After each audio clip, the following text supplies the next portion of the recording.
হুগলি জেলার শ্রীরামপুরের নওগাঁ এলাকায় মহিলা উদ্যোগে এক সাংস্কৃতিক অনুষ্ঠানের মেলবন্ধনের সময় চাপদানির বিধায়ক অরিন্দম গুইন সাংবাদিকদের মুখোমুখি হন।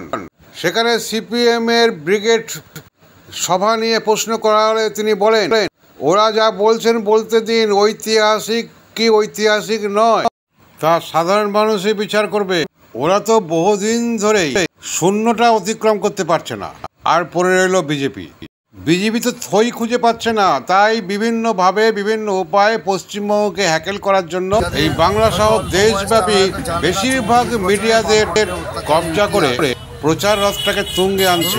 কিন্তু ওদেরই কেন্দ্রীয় দপ্তর বারবার ফ্লাশ করে দিচ্ছে উন্নয়নের বদলে লবডঙ্গা।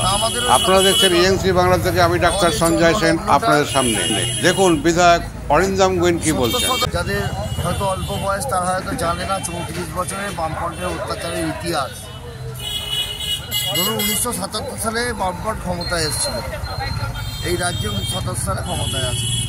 তা আমাদের ওই 77-এ জন্ম, আমাদের জন্মলগ্নটার 70% কাটিয়ে ফেলেছি ওই যুগে।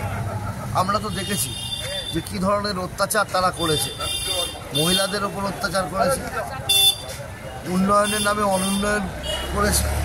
তারা উন্নয়ন করেছে, বড় বড় পার্টি অফিস তৈরি করেছে। কাজেই যারা এগুলো জানে না তাদের সেই ইতিহাসগুলো স্মরণ করিয়ে দেওয়া, যারা ভুলে যাচ্ছে তাদের স্মরণ করিয়ে দেওয়া যে 34 বছরে এই বাংলার যে রক্তাক্ত বাংলা 34 বছরে ছিল তার ইতিহাস বললাম। সাইবাড়ি হত্যাকাণ্ড থেকে শুরু করে জন সেতুর হত্যা থেকে শুরু করে আর তপসী মালিক হত্যাকাণ্ড। দাদা, প্রতিবারের মধ্যে আবারও দাবি করা হচ্ছে ঐতিহাসিক ব্রিগেড।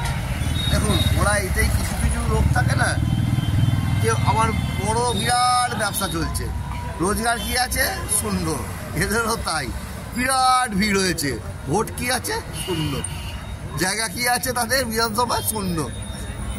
কালকে ব্রিগেড আমাদের কোনো রকম মাথা ব্যথা নেই, কোনো রকম মাথা ব্যথা নেই কার কি ভিড় থাকবে না থাকবে।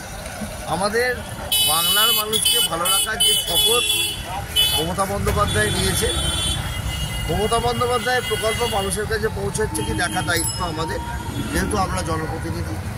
বাংলার মানুষ ভালো থাকলে সবাই ভালো থাকবে। দাদা, সিপিএমের তরফ থেকে এবারে দাবি করা হচ্ছে যে যুব সম্প্রদায় নতুন প্রজন্মের ব্রিগেড হচ্ছে, নতুন প্রজন্ম এবারে সামনে রেখে এবারে এগোনো হচ্ছে। ওনাদের আর তো কোনো প্রজন্ম নেই, সব তো বাম থেকে রামে চলে গেছে, তো ওদের আর কোথায় কি প্রজন্ম হবে? যা আছে তাদের নতুন প্রজন্ম বলছে।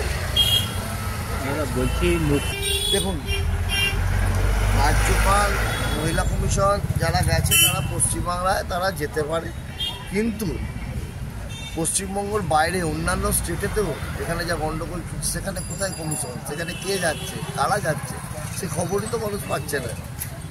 কাজে সমস্ত মিডিয়াকে কিনে নিয়ে মিডিয়াকে তার তগরে রেখে আর পশ্চিমবাংলাকে বদনাম করার চেষ্টার যে চক্রান্ত, ভিন্ন চক্রান্ত কিন্তু